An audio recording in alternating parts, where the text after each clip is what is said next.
अध्याय 3 सांप्रदायिक गतिरोध और उसके समाधान के उपाय।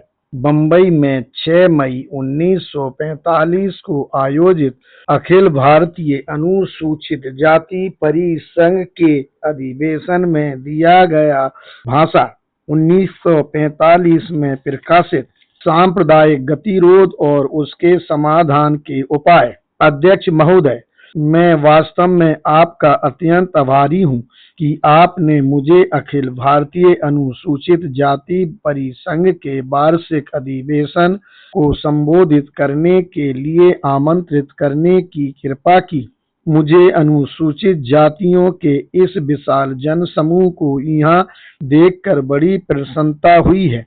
यह देखते हुए कि इस परिसंघ की स्थापना को अभी कुछ ही समय हुआ है, परिसंघ का यह विकास हर दृष्टि से अद्भुत है। भारत भर की अनुसूचित जातियां इस संघ में सम्मिलित हुई हैं और यह बात निर्विवाद है कि लोगों का यह पक्का इरादा है कि वे इस संघ को ही अपना प्रतिनिधि संगठन बनाएंगे। इस संघ का इतने कम समय में जो विस्तार हुआ है, उसका तब तक अनुमान नहीं किया जा सकता जब तक कि हमारे संगठन के मार्ग में आने वाली जबरदस्त कठिनाइयों को भली प्रकार न समझ लिया जाए। अन्य राजनीतिक संगठनों के कुछ ऐसे एजेंट हैं जो हमारे लोगों को झूठे प्रलोभन देकर, उनसे झूठे वादे करके और झूठे प्रचार से उन्हें फुसलाते रहते हैं। यह हमारे अपने ही लोगों की अज्ञानता है, जो उस संकट काल को नहीं जानते जिसमें हम रह रहे हैं, और वे यह भी नहीं जानते कि हमारे राजनीतिक उद्देश्यों की पूर्ति के लिए संगठन का कितना महत्व है। हमारे पास जो साधन है वे बहुत ही कम है। हमारे पास धन नहीं है, हमारा अपना कोई समाचार पत्र नहीं है। हमारे लोगों पर भारत भर में आए दिन जो निर्मम अत्याचार होते हैं, उनका जिस प्रकार दमन किया जाता है, उसकी सूचना समाचार पत्रों में नहीं छपती। यहाँ तक कि समाचार पत्र हमारे सामाजिक और राजनीतिक प्रश्नों से संबंधित विचारों को जानबूझकर जनता के सामने नहीं आने देते, और यह सब समाचार पत्रों की सुसंगठित साजिश का नतीजा है। हमारे पास धन नहीं है कि हम कोई ऐसी व्यवस्था कायम कर सकें जिससे अपने लोगों की सहायता की जाए और उन्हें शिक्षित किया जाए, आंदोलित किया जाए तथा उन्हें संगठित किया जा सके। यही वे कठिनाइयां हैं जिनसे हमें निपटना है। इन कठिनाइयों के बावजूद हमारे परिसंघ का इतना विस्तार होना हमारे ही उन लोगों के प्रयासों का परिणाम है जिन्होंने अपने अथक परिश्रम और निस्वार्थ भावना के साथ समर्पित होकर अपने को इस संगठन के निर्माण में लगाया है। मुझे विश्वास है कि आप यह चाहेंगे कि मैं बंबई नगर अनुसूचित जाति परिसंघ के अध्यक्ष श्री गणपति महादेव जाधव के कार्य की प्रशंसा में 2 शब्द कहूँ। प्रत्येक व्यक्ति जानता है कि उनमें अद्भुत संगठनात्मक क्षमता है। मुझे विश्वास है कि इस अधिवेशन की सफलता अधिकांशतः उन्हीं के प्रयासों का परिणाम है, और इस सफलता का श्रेय उन लोगों को भी जाता है जो उनके सहयोगी रहे हैं। साधारणतः ऐसी जनसभा में मुझे अनुसूचित जातियों की सामाजिक और राजनीतिक समस्याओं में से किसी पर भाषण देना चाहिए था, और हमारे लोग भी यहाँ चाहेंगे कि मैं किसी ऐसी ही समस्या पर बोलूं, परंतु मेरा ऐसे सांप्रदायिक विषय पर भाषण देने का कोई इरादा नहीं है। मैं तो ऐसे विषय पर भाषण देना चाहूँगा जो सामान्य है और जिसमें लोगों की व्यापक रुचि हो, जैसे कि भारत के भावी संविधान का आकार और स्वरूप। मेरे लिए यह बता देना भी अनुचित न होगा कि मेरे इस निर्णय के क्या कारण हैं। फिलहाल अनुसूचित जातियों के आंदोलन का नेतृत्व करने तथा दिन प्रतिदिन की इसकी समस्याओं का सामना करने का दायित्व मेरे कंधों पर नहीं है। मैं अपने कार्यभार के कारण इस कार्य से बाहर हूँ, न ही इस भार को स्वीकार करने की मेरी कोई इच्छा है। यही एक ऐसा कारण है जिससे मैं इस सांप्रदायिक विषय पर नहीं बोलना चाहता, जो केवल अनुसूचित जातियों से ही संबंधित है। अनुसूचित जातियों पर प्रायः यह दोषारोपण किया जाता है कि वे स्वार्थी हैं और उनकी अपने में ही रुचि होती है तथा उनके पास देश की राजनीतिक समस्या के समाधान के लिए भी कोई रचनात्मक सुझाव नहीं है। यह आरोप झूठा है और यदि यह सच भी है तो स्पर्शी ऐसे नहीं है जो इसके दोषी पाए जाएं। भारत के अधिसंख्य लोगों का यही हाल है कि वे रचनात्मक सुझाव नहीं देते। इसका कारण यह नहीं कि उन लोगों में रचनात्मक सुझाव देने की क्षमता नहीं है। सभी रचनात्मक विचार क्यों प्रकट नहीं हो पाते? इसका कारण यह है कि एक दीर्घकालीन और अनवरत प्रचार ने आम लोगों के मन में यह बात बैठा दी है कि कोई भी बात तब तक आधार भाव से नहीं देखी जानी चाहिए और स्वीकार नहीं की जानी चाहिए जब तक कि वह बात कांग्रेस ने ना उठाई हो।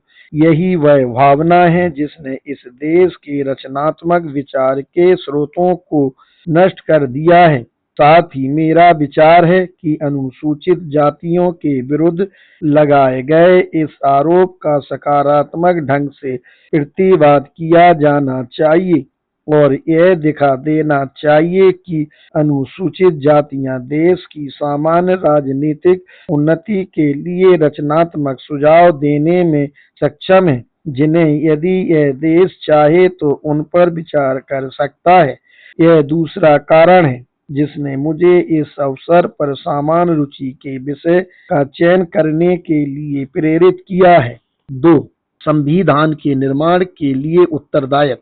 इससे पूर्व कि मैं संवैधानिक प्रस्तावों को जो मेरे मस्तिष्क में है ठोस रूप में प्रस्तुत करूं, मैं 2 प्रारंभिक विषय उठाना चाहता हूं। पहला विषय है भारत का संविधान कौन तैयार करे। इस प्रश्न का उठाया जाना इसलिए आवश्यक है कि भारत में ऐसे अनेक लोग हैं जिन्होंने यद्यपि यह मांग तो नहीं की है, परंतु उन्हें यह आशा जरूर है कि ब्रिटिश सरकार इस गतिरोध को समाप्त करके भारत के संविधान का निर्माण करेगी। मैं सोचता हूं कि यह विचार सर्वथा भ्रामक है, जिसका भंडाफोड़ करना आवश्यक है।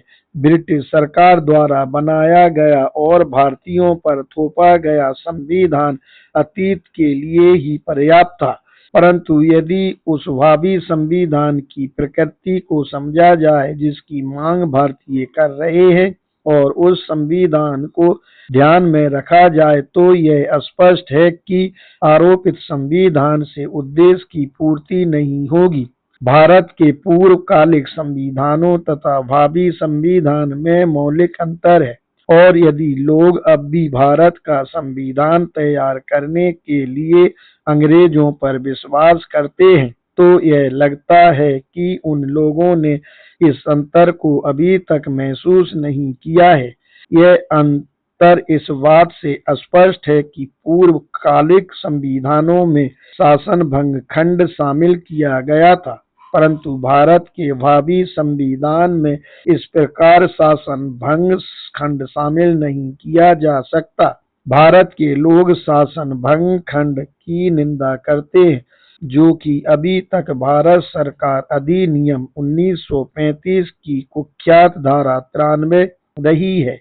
वे यह नहीं जानते कि इस अधिनियम में क्यों और कैसे इस धारा को स्थान दिया गया। यदि किसी समुदाय के राजनीतिक जीवन को प्रशासित करने वाले 2 महत्वपूर्ण विचार ध्यान में रखे जाएं तो इसका महत्व स्पष्ट हो जाएगा।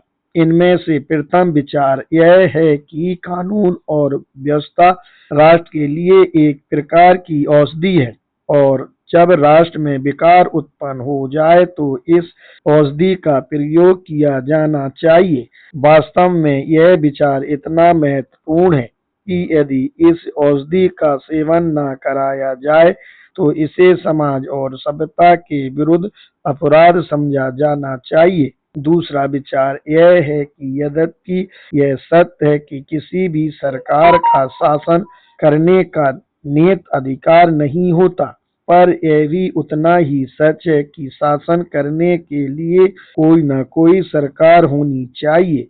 जिससे मेरा तात्पर्य कानून और व्यवस्था स्थापित करने से है। जब तक कि कोई बेहतर सरकार उसका स्थान न ग्रहण करे, शासन भंग करने वाले खंड से इन दो उद्देश्यों की पूर्ति होती है। इस प्रकार लोगों के अमन चैन के लिए इसका भारी महत्व है। यही एकमात्र उपाय है जिससे देश को अराजकता से बचाया जा सकता है, क्योंकि जब संवैधानिक सरकार असफल हो जाती है तब शासन भंग करने वाले खंड में कम से कम सरकार को बनाए रखने की क्षमता तो होती है। गत वर्षों में संवैधानिक सरकार और ऐसी सरकार में भेद व्यवहार समझा जाता था, जिसके लिए यह प्रावधान किया गया था कि यदि संवैधानिक सरकार असफल हो जाए तो उसके स्थान पर वह सरकार स्थान ग्रहण कर सकती है। यह व्यवहार था क्योंकि एक और ब्रिटिश सरकार ने भारतीयों को संवैधानिक सरकार बनाने का अधिकार दिया था। दूसरी ओर उसने संवैधानिक सरकार असफल हो जाने की स्थिति में शासन करने का अधिकार अपने ही हाथ में रखा था। भारत के भावी संविधान में इस भेद को बनाए रखना संभव नहीं होगा। ब्रिटिश सरकार के लिए भी यह संभव नहीं होगा कि भारतीयों को संवैधानिक सरकार बनाने का अधिकार दिया जाए और उस स्थिति में शासन करने का अधिकार वह अपने ही हाथ में रखे, जबकि संवैधानिक सरकार भंग हो जाए। इसका कारण स्पष्ट है। भारत के गत संविधानों में भारत को औपनिवेशिक राज नहीं समझा गया था। भावी संविधान इस परिकल्पना पर बनाया जाएगा कि भारत एक औपनिवेशिक राज होगा। संवैधानिक सरकार के असफल हो जाने पर शासन भंग खंड अथवा सरकार के हस्तक्षेप की संभावना का समाधान उस देश में ही किया जा सकता है जो कि औपनिवेशिक राज की स्थिति में ना हो। लेकिन औपनिवेशिक राज होने पर इन दोनों में समाधान नहीं किया जा सकता। औपनिवेशिक राज अथवा किसी स्वतंत्र देश के मामले में या तो संवैधानिक सरकार होती है अथवा विद्रोह होता है। इसका क्या अर्थ है? इसका अर्थ यह है कि शासन भंग होने की संभावना होने पर भारतीय औपनिवेशिक राज के लिए संविधान तैयार किया जाना असंभव है। इसी बात को दूसरे शब्दों में इस प्रकार कहा जा सकता है कि संविधान ऐसा तैयार किया जाना चाहिए कि सभी न केवल उसका पालन करें बल्कि उसका सम्मान भी करें, और सभी अथवा यदि सभी न हो तो कम से कम भारत के राष्ट्रीय जीवन के सभी महत्वपूर्ण तत्व इसको बनाए रखने के लिए तैयार रहें और इसका समर्थन करें। यह तभी हो सकता है जब संविधान भारतीयों तथा भारतीयों के लिए तैयार किया जाए और इस कार्य के लिए भारतीयों की स्वैच्छिक अनुमति ली जाए। यदि संविधान ब्रिटिश सरकार द्वारा आरोपित किया जाता है और इसे कोई एक वर्ग स्वीकार करता है और दूसरा वर्ग उसका विरोध करता है, तो देश में एक ऐसा तत्व उभरेगा जो संविधान के प्रति शत्रुतापूर्ण रुख अपनाएगा और उसकी शक्ति संविधान को लागू करने की बजाय उसे भंग करने में लग जाएगी। संविधान विरोधी दल संविधान को नष्ट करना ही अपना कर्तव्य समझेगा और वह वास्तविक लैटिन अमेरिकी शैली में संविधान लागू करने वाले दल के विरुद्ध प्रचार करने में ही व्यस्त रहेगा। ब्रिटिश शासकों द्वारा भारत के लिए संविधान बनाना निरर्थक है क्योंकि वे उस संविधान को लागू करने के लिए यहाँ रहेंगे ही नहीं।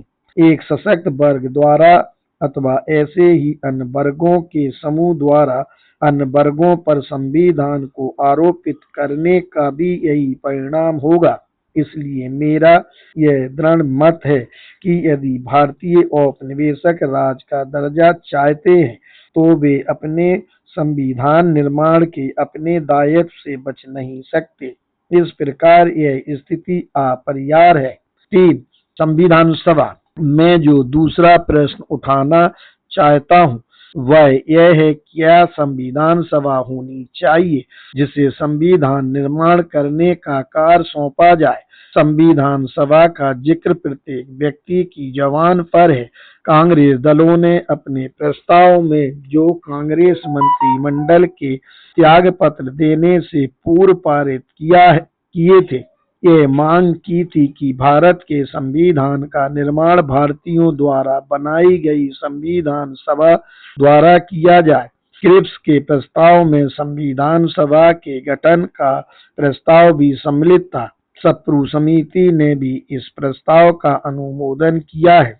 मैं यह बताना चाहूंगा कि मैं संविधान सभा के प्रस्ताव के पूरी तरह विरुद्ध हूँ। यह बहुत ही अनावश्यक है।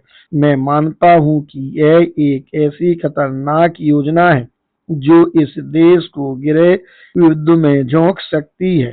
पहले तो मेरी समझ में यही नहीं आता कि संविधान सभा की क्यों आवश्यकता है। भारतीयों को वैसी स्थिति नहीं है जैसी कि अमेरिका के संविधान निर्माताओं की उस समय थी जब उन्होंने संयुक्त राज्य अमेरिका का संविधान बनाया था। उन्हें ऐसे विचार प्रस्तुत करने थे जो स्वतंत्र लोगों के संविधान के लिए उपयुक्त थे। उनके सामने संविधान के ऐसे नमूने नहीं थे जिनका संदर्भ सामग्री के रूप में उपयोग किया जा सके, लेकिन भारतीयों के संबंध में ऐसी स्थिति नहीं हो सकती। संवैधानिक विचार और संवैधानिक प्रारूप सुलभ है, फिर भी चयन की बहुत कम गुंजाइश है। 2 या 3 संविधान से अधिक संविधानों के नमूने उपलब्ध नहीं है जिनमें से चयन किया जाए। तीसरे, शायद ही कोई बड़ा और केवल संवैधानिक प्रश्न हो जिसके बारे में यह कहा जा सके कि भारतीयों में अधिक विवाद है। इस प्रश्न पर सहमति है कि भावी भारतीय संविधान संघीय होना चाहिए। यह भी लगभग तय हो चुका है कि कौन कौन से विषय केंद्र सरकार के पास रहेंगे और कौन कौन से विषय प्रांतों को सौंपे जाएंगे। राजस्व के विभाजन के बारे में केंद्र और प्रांतों के बीच कोई विवाद नहीं है और मताधिकार के बारे में भी कोई विवाद नहीं है। इसके अतिरिक्त न्यायपालिका का विधायिका और कार्यपालिका के साथ क्या संबंध होगा, इस पर भी कोई विवाद नहीं है। विवाद का जो मुद्दा अनिर्णित है वह अवशिष्ट शक्तियों के प्रश्न से संबंध है। क्या ये शक्तियां केंद्र के हाथ में रहें अथवा प्रांतों को दे दी जाएं? परंतु यह मामला मामूली है। वास्तव में वर्तमान भारत सरकार अधिनियम में दी गई व्यवस्था को श्रेष्ठ समझौते के रूप में अपनाया जा सकता था। इस बात को ध्यान में रखते हुए मैं यह नहीं समझ पा रहा कि संविधान के निर्माण के लिए संविधान सभा क्यों आवश्यक है। भारत सरकार अधिनियम 1935 में भारत का संविधान पहले ही बहुत कुछ लिखा जा चुका है। ऐसा लगता है कि संविधान सभा गठित करना केवल उसी कार्य की पुनरावृत्ति जान पड़ती है जो एक बार फिर किया जाना है। अब केवल यह करना आवश्यक है कि भारत सरकार अधिनियम 1935 की उन सभी धाराओं को निकाल दिया जाए जिनमें औपनिवेशिक राज के दर्जे का विरोध किया गया है। संविधान सभा के लिए केवल एक ही कार्य शेष है कि सांप्रदायिक समस्या का किस प्रकार समाधान किया जाए। मेरा दृढ़ विचार है कि संविधान सभा के विचारार्थ विषय कुछ भी क्यों ना हो, सांप्रदायिक प्रश्न को उनमें सम्मिलित नहीं किया जाना चाहिए। सप्रू समिति ने जो सुझाव दिए हैं उनके अनुसार संविधान सभा के गठन पर विचार करना चाहिए। कुल सदस्यों की संख्या 160 निर्धारित की गई है। प्रांतीय विधानसभाओं के सदस्यों द्वारा अनुपातिक प्रतिनिधित्व पद्धति के अंतर्गत चुनाव होगा और उपस्थित तथा मतदान में भाग लेने वाले सदस्यों के 3/4 बहुमत से निर्णय लिया जाएगा। क्या अल्पसंख्यक वर्ग इस संविधान सभा को सुरक्षित संस्था मान सकते हैं जिसकी निष्पक्षता के प्रति वे पूर्ण रूप से आश्वस्त हो सके? इस प्रश्न का उत्तर दो अन्य प्रश्नों के उत्तर पर निर्भर करता है। क्या इससे यह गारंटी मिल सकेगी कि संविधान सभा में निर्वाचित अल्पसंख्यक वर्ग के प्रतिनिधि इसके सच्चे प्रतिनिधि होंगे? दूसरे, क्या इससे यह गारंटी मिल सकती है कि किसी विशेष अल्पसंख्यक वर्ग के दावों के संबंध में संविधान सभा का निर्णय वास्तव में किसी अल्पसंख्यक वर्ग पर आरोपित नहीं किया जाएगा? इन प्रश्नों में से किसी भी प्रश्न पर मैं विश्वास के साथ नहीं कह सकता कि अल्पसंख्यक वर्ग को डरने की आवश्यकता नहीं है। इन प्रश्नों को उठाने से पूर्व मैं यह बताना चाहूँगा कि संविधान सभा के बारे में क्रिप्स समिति और सप्रू समिति की योजना में क्या अंतर है। 1.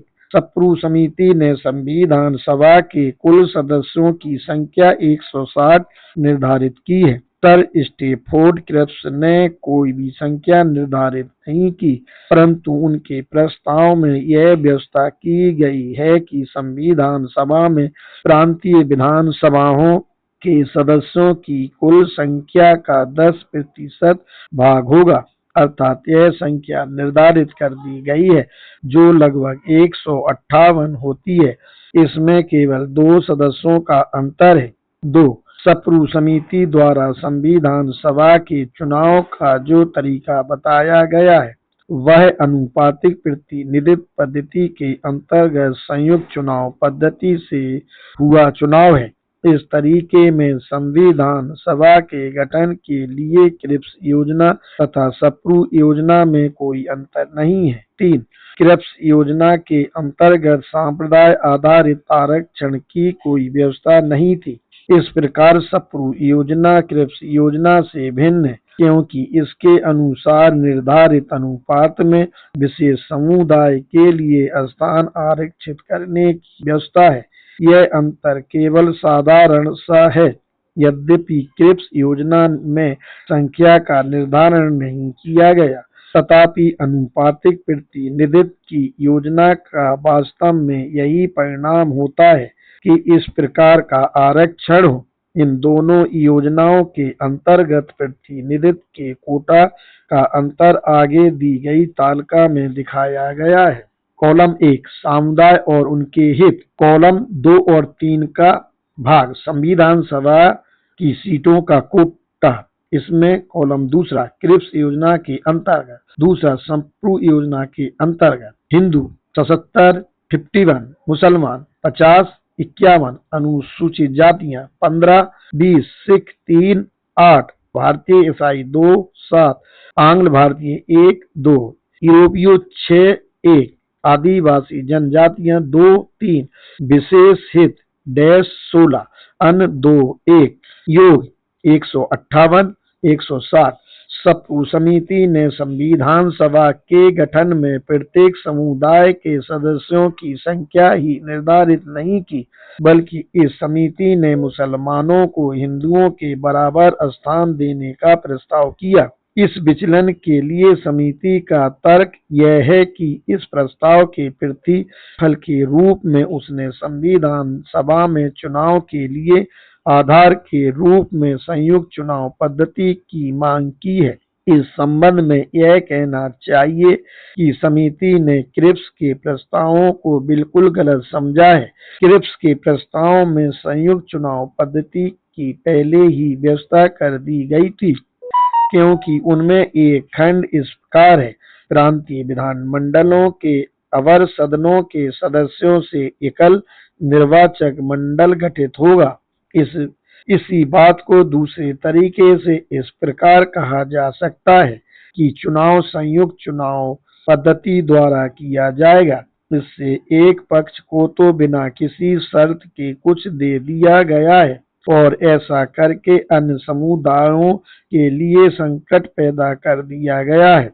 4. क्रिप्स प्रस्ताव के अंतर्गत सभा का निर्णय उपस्थित सदस्यों के बहुमत तथा मतदान से किया जाना था। सप्रू प्रस्ताव के अंतर्गत निर्णय उपस्थित सदस्यों में से 3/4 सदस्यों के बहुमत तथा मतदान से किया जाता है। अब दोनों प्रश्नों पर फिर से विचार कर लिया जाए। प्रथम प्रश्न के संबंध में स्थिति क्या है, इसके बारे में कोई मत प्रकट करने के लिए पहले यह आवश्यक है कि प्रांतीय विधानसभाओं की सदस्यता का संप्रदाय आधारित वितरण जान लिया जाए।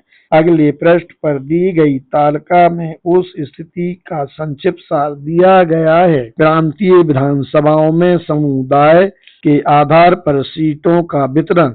कॉलम 1 समुदाय 1 सामान्य, महिलाएं, विश्वविद्यालय, मजदूर संघ, वाणिज्य, जमींदार, योग। 1 में समुदाय। कॉलम 2 में सामान्य, महिलाएं, तीसरे महिलाएं, चौथे विश्वविद्यालय, 5वें मजदूर संघ, 6 में वाणिज्य, 7 में जमींदार, 8वें में योग। 1 हिंदू 651, 26, 7, 33, 31, 22, 770। दूसरा मुसलमान 482, 10, 1, 5, 6, 13, 517। तीसरा अनुसूचित जातियां 151 -,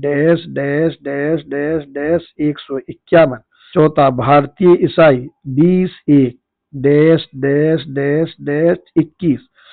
आंग्ल भारतीय 11, 1, -, 12। सिख 34, 1, -, 1, 36। यूरोपीय 26, -, 19, 1, 46। आदिवासी 24, -, 24। योग 1399, 39, 8, 38, 56, 37, 1577। क्या सांप्रदाय आधारित आरक्षण का सप्रू समिति ने जो प्रस्ताव किया है और जो क्रिप्स प्रस्ताव में नहीं पाया जाता कोई महत्व है? यह इस बात पर निर्भर करता है कि एक समुदाय किस प्रकार अन्य समुदाय के सदस्यों के चुनाव को प्रभावित कर पाएगा। इस संबंध में क्या संभावना है, मैं एक और तालिका में इसे स्पष्ट करता हूँ। स्थानों, सीटों की तुलना में मतदाताओं की संख्या। कॉलम 1 समुदाय। कॉलम 2 संविधान सभा के लिए मतदान। कॉलम 3 संविधान सभा में सीटों का कोटा। कॉलम 4 कोटा के अनुसार चुनाव के लिए आवश्यक मतों की संख्या। कॉलम 5 प्लस मतदाताओं की संख्या में अधिकता माइनस मतदाताओं की आवश्यक संख्याओं से कमी। 1 हिंदू 778, 51, 561 प्लस 217। 2 मुसलमान 561, 51, 517 प्लस 44। 1 विश्वविद्यालयों, 2 मजदूर संघों, 3 वाणिज्य और 4 समुदायों में जमींदारों के लिए सीटों के वितरण में दिए गए आंकड़े वास्तविक आंकड़े नहीं हैं। वे इस अनुमान पर आधारित हैं कि सापेक्ष स्थिति को ध्यान में रखते हुए समुदाय में उनका विभाजन किस प्रकार किया जा सकता है। कॉलम 1 तीसरा अनुसूचित जातियां 151, 20, 220 -69। चौथा भारतीय ईसाई 21, 7, 77 -56। 5वां सिख 36, 8, 88 -52। 6वां यूरोपीय 46, 1, 11 प्लस 35। इस तालिका से ये निष्कर्ष निकलते हैं। 1 यदि कुल मत 1577 हो और निर्वाचित किए जाने वाले सदस्यों की कुल संख्या 160 हो तो अनुपातिक प्रतिनिधि पद्धति के अंतर्गत कोटा मोटे तौर पर 10 + 1 = 11 होगा। 2 यदि 11 का कोटा मान लिया जाए तो हिंदुओं के 217, मुसलमानों के 44 और यूरोपियों के 35 मत अतिरिक्त होंगे, जबकि अनुसूचित जातियों को 69, भारतीय ईसाइयों को 56 और सिखों को 52 मतों की कमी होगी। इसी बात को दूसरे तरीके से इस प्रकार कहा जा सकता है। 1. हिंदू अपने 217 अतिरिक्त मतों से ऐसे 20 गैर हिंदुओं का चुनाव कर सकते हैं जो उन्हीं पर आश्रित होंगे। मुसलमान अपने 44 अधिक मतों से 4 ऐसे गैर मुसलमानों का चुनाव कर सकते हैं जो उन्हीं पर आश्रित होंगे, और यूरोपीय अपने 35 अधिक मतों से 3 गैर यूरोपियों का चुनाव कर सकते हैं जो उन्हीं पर आश्रित होंगे। 2. अनुसूचित जातियां 69 मतों की कमी के साथ अपने ही मतों से केवल 13 सदस्यों का निर्वाचन कर सकेंगी और 7 सीटों के लिए उन्हें हिंदू, मुसलमान अथवा यूरोपीय मतदाताओं पर आश्रित होना होगा। भारतीय ईसाई 56 मतों की कमी के साथ अपने ही मतों से केवल 2 सदस्यों का निर्वाचन कर सकेंगे। शेष 5 सीटों के लिए उन्हें हिंदू, मुसलमान अथवा यूरोपीय मतदाताओं पर आश्रित होना पड़ेगा। इसी प्रकार सिख 52 मतों की कमी के साथ अपने ही मतों से केवल 3 सदस्यों का निर्वाचन कर सकेंगे। शेष 5 सीटों के लिए उन्हें हिंदू, मुसलमान अथवा यूरोपीय मतदाताओं पर आश्रित होना पड़ेगा। वस्तु स्थिति यह स्पष्ट है कि छोटे अल्पसंख्यक समुदायों को जो अतिरिक्त प्रतिनिधित्व दिया गया है वह केवल बहाना है। उनके प्रतिनिधित्व को इतना आश्रित बना दिया गया है कि किसी भी प्रकार उसे वास्तविक प्रतिनिधित्व नहीं कहा जा सकेगा। अब मैं दूसरा प्रश्न उठाता हूँ। क्या सप्रू समिति द्वारा संविधान सभा के लिए स्वीकार किए गए निर्णयों का नियम सुरक्षित नियम है? क्रिप्स प्रस्ताव ने केवल बहुमत का नियम स्वीकार किया है। यह ऐसा बेतुका सुझाव था जिसे कोई भी समझदार व्यक्ति पेश नहीं कर सकता था। मुझे ऐसा कोई भी मामला ज्ञात नहीं है जहां संविधान से संबंधित प्रश्नों का निर्णय साधारण बहुमत द्वारा किए जाने के लिए छोड़ दिया गया हो। क्रिप्स प्रस्ताव में बहुमत के नियम को अपनाने के लिए यह सफाई दी गई है कि अल्पसंख्यक वर्ग के हितों की सुरक्षा के लिए कुछ और व्यवस्था की जानी है। इस व्यवस्था को इससे पूर्व की संसद अपनी प्रभु सत्ता का परित्याग करके भारत को स्वतंत्रता दें, ब्रिटिश सम्राट और भारतीय संविधान सभा के बीच एक संधि का रूप लेना था। इस संधि के प्रस्ताव का तभी अर्थ होता जबकि संधि संविधान पर अविभावी होती, परंतु इस प्रस्ताव का कार्यान्वित किया जाना असंभव था क्योंकि क्रिप्स योजना के अंतर्गत भारत को अपनी इच्छानुसार औपनिवेशिक राज अथवा स्वतंत्र देश होने की स्वतंत्रता दी गई थी। यदि भारत औपनिवेशिक राज बन जाता है तो वह स्वतः उस समस्त बौद्धिक शक्ति को प्राप्त कर लेगा जिसे अधिनियम घोषित करने का अधिकार होगा कि संधि संविधान पर अभिभावी नहीं होगी। ऐसी स्थिति में यह संधि उस कैलेंडर के समान होती जिसे अल्पसंख्यक वर्ग के सदस्य इच्छानुसार अपने घरों की दीवारों पर टांग लेते। यह वही स्थिति है जो आयरलैंड की संधि की हुई थी। आयरिश संधि आयरलैंड के संविधान पर तब तक अभिभावी रही जब तक कि आयरलैंड औपनिवेशिक राज नहीं बन गया, परंतु ज्यों ही आयरलैंड औपनिवेशिक राज बना, संधि की शक्ति स्वतंत्र आयरलैंड के राज्य की संसद ने एक संक्षिप्त तथा साधारण अधिनियम पारित करके समाप्त कर दी और ब्रिटिश संसद कुछ भी न कर पाई क्योंकि ब्रिटिश संसद को यह मालूम था कि आयरलैंड एक औपनिवेशिक राज्य है और इसलिए वह कुछ नहीं कर सकती। मेरी समझ में यह नहीं आता कि अल्पसंख्यक वर्ग को आश्वस्त करने के लिए इतने प्रतिष्ठित व्यक्ति ने इतना बेतुका प्रावधान किस तरह प्रस्तुत कर दिया। सप्रू प्रस्ताव में की गई व्यवस्थाएं कुछ बेहतर जान पड़ती हैं, परंतु क्या वास्तव में स्थिति है उनसे कोई सुधार हुआ? मेरा विश्वास है कि उनसे कोई सुधार नहीं हुआ है।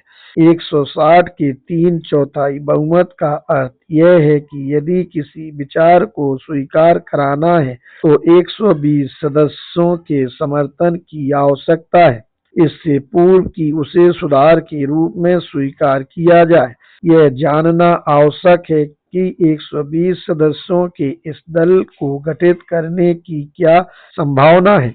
यदि हिंदू और मुसलमान मिल जाते हैं तो वे 102 सदस्य का दल बना लेंगे और इस संख्या को 120 करने के लिए केवल 18 सदस्यों की आवश्यकता होगी।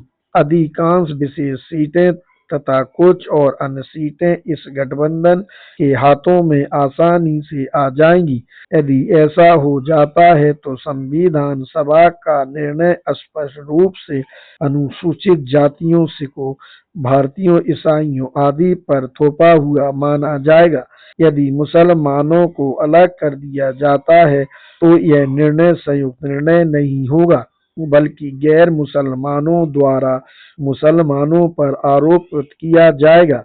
मुझे खेद है कि सप्रू समिति ने कुछ समुदायों द्वारा दूसरों को हराने अथवा चकमा देने के प्रयोजन से क्रम परिवर्तन और संयोजन की संभावना पर विचार नहीं किया है। यदि सप्रू समिति यह व्यवस्था देती कि 3/4 बहुमत में प्रत्येक वर्ग का कम से कम 50% भाग शामिल होगा, जो कुछ न कुछ सुरक्षा हो जाती। संयुक्त राज्य में संविधान तैयार करने के लिए अपनाई गई प्रक्रिया का अनुसरण करते हुए सप्रू समिति को एक उपबंध भी जोड़ना चाहिए था, ताकि सभा के बाहर अल्पसंख्यक वर्ग के प्रतिनिधियों द्वारा सभा के निर्णय के कम से कम सांप्रदायिक भाग की किसी भी दशा में अभिपुष्टि संभव हो जाती। सप्रू समिति ने संविधान सभा के लिए जो योजना बनाई है उसमें इस प्रकार का कोई उपबंध नहीं है। इसके फलस्वरूप संविधान सभा केवल एक मजाक बनकर रह गई है। संविधान सभा की योजना के विरुद्ध अनेक तर्क हैं। मैं एक तर्क प्रस्तुत करता हूँ और यह स्वीकार करता हूँ कि इसी ने मुझे अधिक प्रभावित किया है। जब मैंने स्कॉटलैंड और इंग्लैंड के बीच संघ के इतिहास का अध्ययन किया, मुझे स्कॉटलैंड की संसद को जीतने के लिए भ्रष्ट तरीकों और रिश्वत का इस्तेमाल किए जाने पर बहुत दुख हुआ। संपूर्ण स्कॉटलैंड संसद को खरीद लिया गया। निहित स्वार्थों द्वारा वांछित निर्णयों के लिए भारतीय संविधान सभा में भ्रष्ट तरीकों से सदस्यों को खरीदने की संभावनाएं अधिक वास्तविक लगती हैं। मेरा विश्वास है कि उसके प्रभावों की उपेक्षा नहीं की जा सकती। यदि ऐसा होता है तो संविधान सभा न केवल उपहास का विषय बन जाएगी, बल्कि मुझे तो पक्का विश्वास है कि उसके निर्णयों को लागू करने से गृह युद्ध छिड़ जाएगा। यह मेरा सुविचारित मत है कि संविधान सभा का प्रस्ताव लाभ तो क्या पहुंचाएगा, उससे खतरे और बढ़ जाएंगे और इसलिए इसकी उपेक्षा की जानी चाहिए।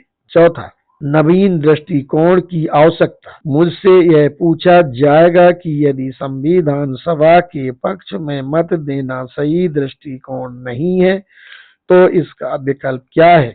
मैं जानता हूं कि मुझसे यह प्रश्न पूछा जाएगा, परंतु मेरा दृढ़ विश्वास है कि यदि सांप्रदायिक समस्या का समाधान करना कठिन है तो इसका कारण यह नहीं है कि इसका समाधान हो ही नहीं सकता, और न ही इसका यह कारण है कि हमने संविधान सभा की मशीनरी को अभी तक इस काम में नहीं लगाया है। इसका समाधान इसलिए नहीं हो सकता है कि उसके प्रति जो दृष्टिकोण अपनाया गया है वह बुनियादी रूप से गलत है वर्तमान दृष्टिकोण में यह दोष है कि सिद्धांतों की अपेक्षा व्यवहार को महत्व देता है। वास्तव में कोई सिद्धांत है ही नहीं, तारीखों की ही भरमार है। यह एक तरीकों की ही भरमार है। यदि एक तरीका असफल हो जाता है तो दूसरा तरीका काम में लाया जाता है। एक तरीके से दूसरे तरीके तक जो छलांग लगाई जाती है उससे सांप्रदायिक समस्या आसाद बन जाती है। क्योंकि कोई सिद्धांत है ही नहीं, अतः कोई ऐसा आश्वासन नहीं दिया जा सकता कि नया तरीका सफल होगा ही। सांप्रदायिक समस्या के समाधान का प्रयत्न करना या तो किसी कायर की योजना है जो धौंस जमाने वाले के पीछे चलता है, अथवा यह किसी धौंसिये की योजना है जो दुर्बल पर हुक्म चलाता है। जब कभी कोई समुदाय सशक्त हो जाता है तथा कुछ राजनीतिक लाभ मांगता है तो उसे कुछ रियायतें दे दी जाती हैं ताकि उसकी सद्भावना प्राप्त हो जाए। उसके दावे की न्यायिक जांच नहीं की जाती और न ही गुणों के आधार पर कोई निर्णय हो पाता है। इसका परिणाम यह होता है कि न तो मांगों की कोई सीमा रहती है और न ही रियायतों की। इसकी शुरुआत अल्पसंख्यक वर्ग के लिए पृथक निर्वाचक मंडल की मांग से की जाती है। यह मांग मान ली जाती है। इसके बाद किसी समुदाय विशेष के लिए पृथक निर्वाचक मंडल की मांग की जाती है और उस पर कोई ध्यान नहीं दिया जाता कि वह समुदाय अल्पसंख्यक वर्ग का है या बहुसंख्यक वर्ग का। यह मांग भी स्वीकार कर ली जाती है। इसके बाद जनसंख्या के आधार पर पृथक प्रतिनिधित्व की मांग की जाती है। इसे भी मान लिया जाता है। फिर प्रतिनिधित्व में वरीयता का दावा किया जाता है और वह भी स्वीकार कर लिया जाता है। तत्पश्चात पृथक निर्वाचन क्षेत्र के अधिकार को बनाए रखने के साथ अल्पसंख्यक वर्गों के ऊपर संवैधानिक बहुसंख्यक वर्ग की मांग की जाती है।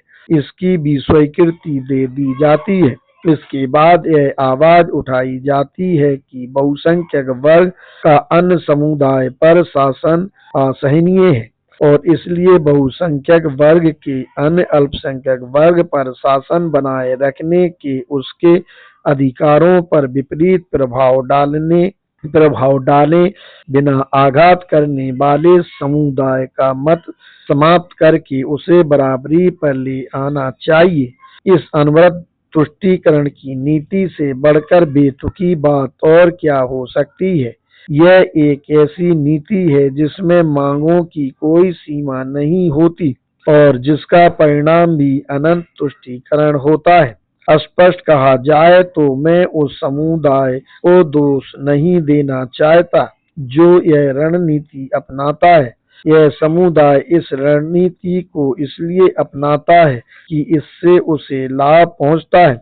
यह इसका अनुसरण इसलिए करता है कि सीमाएं निर्धारित करने के लिए कोई नियम नहीं है और उसका विचार है कि कानूनी तौर पर अधिक मांग की जा सकती है और उसे आसानी से पूरा कराया जा सकता है।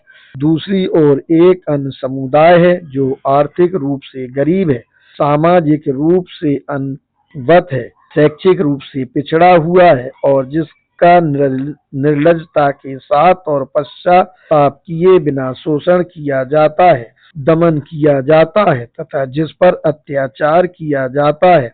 समाज इस समुदाय का बहिष्कार करता है। सरकार उसे अपना नहीं मानती तथा जिसके पास अपने संरक्षण की कोई व्यवस्था नहीं है और इसे न्याय, ईमानदारी तथा समान अवसर दिलाने के लिए कोई गारंटी नहीं दी जाती। ऐसे समुदाय से कहा जाता है कि वह कोई सुरक्षा साधन नहीं रख सकता। इसका कारण यह नहीं है कि उसे किसी सुरक्षा साधन की आवश्यकता है, बल्कि ऐसे पुराने धमकाने वाले व्यक्तियों का जिन पर अधिकारों का विधेयक प्रस्तुत किया जाता है। विचार है कि समुदाय राजनीतिक रूप से संगठित नहीं है कि वह अपनी मांग के लिए समर्थन पा सके, अतः उसे सफलतापूर्वक डराया धमकाया जा सकता है।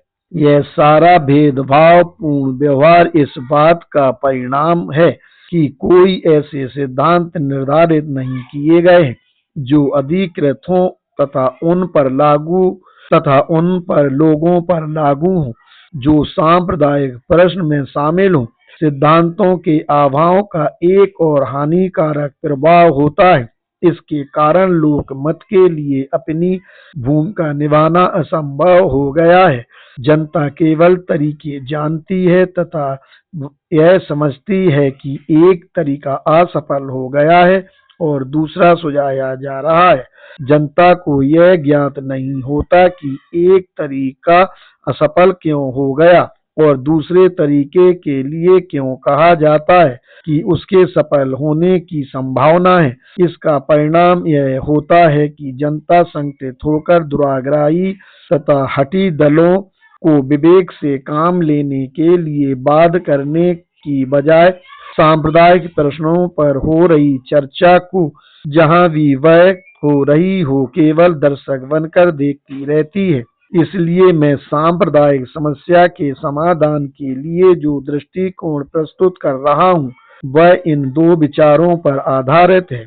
एक, सांप्रदायिक समस्या के समाधान की दिशा में बढ़ने के लिए आवश्यक है कि उन शासी सिद्धांतों की परिभाषा दी जाए जिसका आह्वान अंतिम समाधान को सुनिश्चित करने के लिए किया जा सके। और दो, शासी सिद्धांत कुछ भी क्यों न हो वे सभी पक्षों पर भय अथवा पक्षपात के बिना समान रूप से लागू किए जाने चाहिए।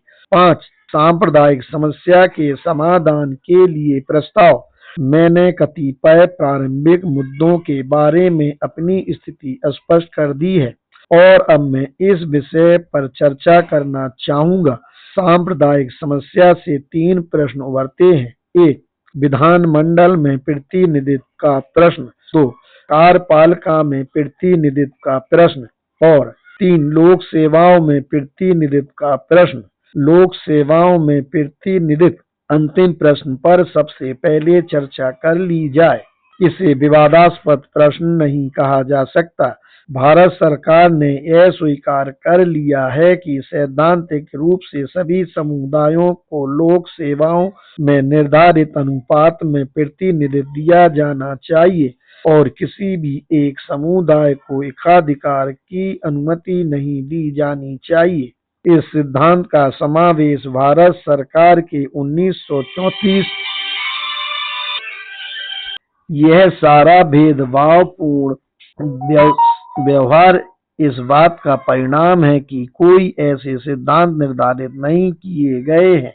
इस सिद्धांत का समावेश भारत सरकार के 1934 और 1943 के प्रस्ताव में कर लिया गया है और इसे कार्यान्वित किए जाने के लिए नियम बना दिए गए हैं। यह भी निर्धारित किया गया है कि यदि इन नियमों के विरुद्ध कोई नियुक्ति की जाती है तो उसे रद्द माना जाएगा। केवल इतना ही आवश्यक है कि प्रशासकीय प्रथा को संवैधानिक दायित्व में परिवर्तित कर दिया जाए। ऐसा तभी किया जा सकता है जब भारत सरकार अधिनियम में एक अनुसूची जोड़ दी जाए। इसमें इन प्रस्ताव में दिए गए उपबंध और अलग अलग प्रांतों के लिए इसी प्रकार के उपबंध सम्मिलित किए जाएंगे तथा यह अनुसूची संविधान के कानून का एक भाग होगी। कार्यपालिका में प्रतिनिधित्व का प्रश्न। इस प्रश्न से 3 बातें सामने आती हैं। 1, कार्यपालिका में प्रतिनिधियों की संख्या। 2, कार्यपालिका का स्वरूप। और 3, कार्यपालिका में स्थानों को भरने का तरीका। कार्यपालिका में प्रतिनिधियों की संख्या। इस प्रश्न के समाधान के लिए जो सिद्धांत अपनाया जाना चाहिए वह यह है कि हिंदुओं, मुसलमानों तथा अनुसूचित जातियों का प्रतिनिधित्व विधानमंडल के अपने प्रतिनिधित्व की मात्रा के बराबर होना चाहिए। जहाँ तक सिख, भारतीय ईसाई और आंग्ल भारतीय जैसे अन्य अल्पसंख्यक वर्गों का प्रश्न है यह कठिन है कि विधानमंडल के अपने प्रतिनिधित्व के सही अनुपात में उन्हें कार्यपालिका में प्रतिनिधित्व दिलाया जाए। यह कठिनाई इसलिए उत्पन्न होती है कि उनकी संख्या बहुत कम है। यदि उन्हें अपनी संख्या के ठीक अनुपात में कार्यपालिका में स्थान दिए जाते हैं तो कार्यपालिका को असमान रूप से बढ़ाना होगा। इसलिए यह सभी कुछ तब हो सकता है जब उनके प्रतिनिधित्व के लिए मंत्रिमंडल में 1-2 स्थान सुरक्षित कर लिए जाएं तथा एक परिपाटी स्थापित की जाए कि उन्हें उन संसदीय सचिवों में सही अनुपात में प्रतिनिधित्व मिल जाएगा जिनकी संख्या में उस समय वृद्धि की जाएगी जब नवीन संविधान लागू हो जाएगा। कार्यपालिका का स्वरूप। मैं कार्यपालिका के गठन के लिए नीचे दिए गए सिद्धांतों का प्रस्ताव करूंगा। 1. यह स्वीकार करना चाहिए कि भारत जैसे देश में जहां बहुसंख्यक वर्ग तथा अल्पसंख्यक वर्ग में अनवरत विद्वेष है और इस कारण अल्पसंख्यक वर्ग के विरुद्ध बहुसंख्यक वर्ग द्वारा सांप्रदायिक भेदभाव का खतरा अल्पसंख्यक वर्ग के लिए सतत संकट बना हुआ है। विधायी शक्ति की अपेक्षा कार्यकारी शक्ति का अधिक महत्व हो जाता है। 2. उपर्युक्त 1 के अनुसार यदि ऐसी पद्धति के अंतर्गत चुनाव में किसी पार्टी ने बहुमत प्राप्त कर लिया है तो उस पार्टी को इस परिकल्पना के आधार पर सरकार बनाने का अधिकार होगा कि उस पार्टी को बहुमत का विश्वास प्राप्त है, जबकि भारतीय परिस्थितियों में यह असमर्थनीय है। भारत में बहुसंख्यक वर्ग सांप्रदायिक बहुसंख्यक वर्ग है, न कि राजनीतिक बहुसंख्यक वर्ग। इसी अंतर के कारण इंग्लैंड में जो कल्पना उभरती है उसे भारत की परिस्थितियों में वैध परिकल्पना नहीं माना जा सकता। 3. कार्यपालिका को विधानमंडल में बहुमत वाली पार्टी की समिति नहीं होना चाहिए। इसका इस प्रकार निर्माण किया जाना चाहिए कि इसका आदेश विधानमंडल के बहुमत से ही नहीं लिया जाएगा अपितु उसके अल्पमत से भी लिया जाएगा। 4. कार्यपालिका का स्वरूप गैर संसदीय होना चाहिए। इसका अर्थ यह है कि वह विधानमंडल की समावधि से पूर्व हटाई नहीं जा सकेगी। 5. कार्यपालिका का संसदीय स्वरूप होने का अर्थ है कि कार्यपालिका के सदस्य विधानमंडल के सदस्यों में से चुने जाएंगे और उन्हें सदन में बैठने, बोलने, मत देने तथा प्रश्नों के उत्तर देने का अधिकार होगा। कार्यपालिका में स्थानों के भरने का तरीका। इस संबंध में मैं नीचे दिए गए सिद्धांतों को अपनाने का प्रस्ताव करूंगा। 1. सरकार का कार्यकारी अध्यक्ष होने के नाते प्रधानमंत्री को पूरे सदन का विश्वास प्राप्त होना चाहिए। 2. यदि मंत्रिमंडल में किसी अल्पसंख्यक वर्ग का कोई व्यक्ति प्रतिनिधित्व करता है तो उसे विधानमंडल में अपने समुदाय के सदस्यों का विश्वास प्राप्त होना चाहिए। और 3. मंत्रिमंडल के किसी सदस्य को तब तक नहीं हटाया जाएगा जब तक कि भ्रष्टाचार अथवा देशद्रोह के आधार पर सदन में उस पर महाभियोग न लगाया गया हो। इन सिद्धांतों का अनुसरण करते हुए मेरा प्रस्ताव है कि प्रधानमंत्री तथा बहुसंख्यक वर्ग के समुदाय के मंत्रिमंडल के सदस्यों का चुनाव पूरे सदन द्वारा एकल परिवर्तनीय मत द्वारा किया जाना चाहिए तथा मंत्रिमंडल में अलग अलग अल्पसंख्यक वर्गों के प्रतिनिधियों का चुनाव विधानमंडल के प्रत्येक अल्पसंख्यक समुदाय के सदस्यों द्वारा एकल परिवर्तनीय मत द्वारा किया जाना चाहिए। विधानमंडल में प्रतिनिधित्व का प्रश्न। यह सबसे कठिन प्रश्न है। अन्य सभी प्रश्न इस प्रश्न के समाधान पर निर्भर हैं। इसमें 2 मुद्दे उठते हैं। 1. प्रतिनिधित्व की संख्या और 2. निर्वाचन क्षेत्र का स्वरूप। प्रतिनिधित्व की संख्या। मैं सर्वप्रथम अपने प्रस्ताव प्रस्तुत करूंगा और उसके बाद उन सिद्धांतों की व्याख्या करूंगा जिन पर ये प्रस्ताव आधारित हैं। इन प्रस्तावों को अगले पृष्ठ पर दी गई तालिकाओं में बताया गया है, जिनमें ब्रिटिश भारत के केंद्रीय विधानमंडल और प्रांतीय विधानमंडल में अलग अलग समुदायों के लिए प्रतिनिधित्व का क्रम दिया गया है। विधानमंडलों में प्रतिनिधित्व का प्रस्तावित अनुपात। टिप्पणी: नीचे दी गई तालिकाओं में जनसंख्या का प्रतिशत जनगणना के आंकड़ों से भिन्न है, क्योंकि उन्हें आदिवासी जातियों की जनसंख्या को घटाकर माना गया है। नंबर 1, केंद्रीय सभा। कॉलम 1, समुदाय। कॉलम 2, कुल जनसंख्या का प्रतिशत। कॉलम 3, प्रतिनिधित्व का प्रतिशत। हिंदू 54.68, 40, मुसलमान 28.5, 32, अनुसूचित जातियां 14.30, 20, भारतीय ईसाई 1.16, 3, सिख 1.49, 4, आंग्ल भारतीय 0.05, 1।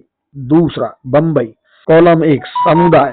कॉलम 2, कुल जनसंख्या का प्रतिशत। कॉलम 3, प्रतिनिधित्व का प्रतिशत। हिंदू 76.42, 40, मुसलमान 9.98, 28, अनुसूचित जातियां 9.64, 28, भारतीय ईसाई 1.75, 2, आंग्ल भारतीय 0.07, 1, पारसी 0.44, 1। तीसरा, मद्रास। कॉलम 1, समुदाय। कॉलम 2, कुल जनसंख्या का प्रतिशत। कॉलम 3, प्रतिनिधित्व का प्रतिशत।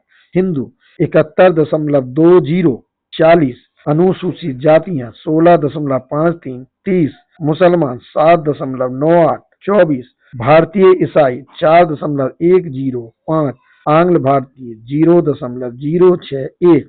चौथा, बंगाल। कॉलम 1, समुदाय। कॉलम 2, कुल जनसंख्या का प्रतिशत। कॉलम 3, प्रतिनिधित्व का प्रतिशत। मुसलमान 56.50, 40, हिंदू 30.03, 33, अनुसूचित जातियां 12.63, 25, भारतीय ईसाई 0.191, आंग्ल भारतीय 0.051। पांचवा, संयुक्त प्रांत। कॉलम नंबर 1, समुदाय। कॉलम नंबर 2, कुल जनसंख्या का प्रतिशत। कॉलम नंबर 3, प्रतिनिधित्व का प्रतिशत। हिंदू 65.29, 40, अनुसूचित जातियां 21.40, 29, मुसलमान 13.30, 29, भारतीय ईसाई 0.241, आंग्ल भारतीय 0.031। छठवां, पंजाब। कॉलम नंबर 1, समुदाय। कॉलम नंबर 2, कुल जनसंख्या का प्रतिशत। कॉलम नंबर 3, प्रतिनिधित्व का प्रतिशत। मुसलमान 57.06, 40, हिंदू 22.17, 28, सिख 13.22, 21, अनुसूचित जातियां 4.39, 9, भारतीय ईसाई 1.712। सातवां, मध्य प्रांत वरार। कॉलम नंबर 1, समुदाय। कॉलम नंबर 2, कुल जनसंख्या का प्रतिशत। कॉलम नंबर 3, प्रतिनिधित्व का प्रतिशत। हिंदू 72.20, 40, अनुसूचित जातियां 20.23, 34, मुसलमान 5.70, 25, भारतीय ईसाई 0.361। आठवां, बिहार। कॉलम नंबर 1, समुदाय। कॉलम नंबर 2, कुल जनसंख्या का प्रतिशत। कॉलम नंबर 3, प्रतिनिधित्व का प्रतिशत। हिंदू 70.76, 40, मुसलमान 15.05, 30, अनुसूचित जातियां 13.80, 28, भारतीय ईसाई 1.712, 9, आसाम। कॉलम नंबर 1, समुदाय। कॉलम नंबर 2, कुल जनसंख्या का प्रतिशत। कॉलम नंबर 3, प्रतिनिधित्व का प्रतिशत। हिंदू 45.60, 40, मुसलमान 44.59, 39, अनुसूचित जातियां 8.76, 19, भारतीय ईसाई 0.482, 10, उड़ीसा। कॉलम नंबर 1, समुदाय। कॉलम नंबर 2, कुल जनसंख्या का प्रतिशत। कॉलम नंबर 3, प्रतिनिधित्व का प्रतिशत। हिंदू 70.80, 40, अनुसूचित जातियां 17.66, 36, मुसलमान 2.07, 22, भारतीय ईसाई 0.372, 11, सिंध। कॉलम नंबर 1 समुदाय, कॉलम नंबर 2 कुल जनसंख्या का प्रतिशत, कॉलम नंबर 3 प्रतिनिधित्व का प्रतिशत, हिंदू 23.08 40, मुसलमान 71.30 40, अनुसूचित जातियां 4.26 19, भारतीय ईसाई 0.291 6। अल्पसंख्यक वर्गों पर प्रभाव। भारत सरकार अधिनियम 1935 में विहित तथा प्रस्ताव में निर्धारित अलग अलग अल्पसंख्यक वर्गों के प्रतिनिधित्व में परिवर्तनों को निम्न तालिका में परिवर्तित करना वांछनीय प्रतीत होता है। मुसलमानों पर प्रभाव। कॉलम नंबर 1 विधानमंडल, कॉलम नंबर 2 जनसंख्या का अनुपात, 2 कॉलम का मुख्य प्रतिनिधित्व का अनुपात, इसके अंतर कॉलम नंबर 3 भारत सरकार अधिनियम 1935 के अंतर्गत। चौथा प्रस्तावित योजना के अंतर्गत केंद्रीय 28.50 32.00 32, मद्रास 8.00 13.49 24, बम्बई 10.00 17.40 28, संयुक्त प्रांत 15.30 28.95 29, मध्य प्रांत 5.70 12.50 25, बिहार 15.00 26.32 28, आसाम 44.60 31.48 38, उड़ीसा 2.00 6.66 22।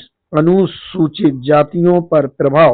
कॉलम नंबर 1 विधानमंडल, कॉलम नंबर 2 जनसंख्या का अनुपात, तीसरा और चौथे कॉलम का मुख्य कॉलम प्रतिनिधित्व का अनुपात, इसके अंतर कॉलम नंबर 3 भारत सरकार अधिनियम 1935 के अंतर्गत।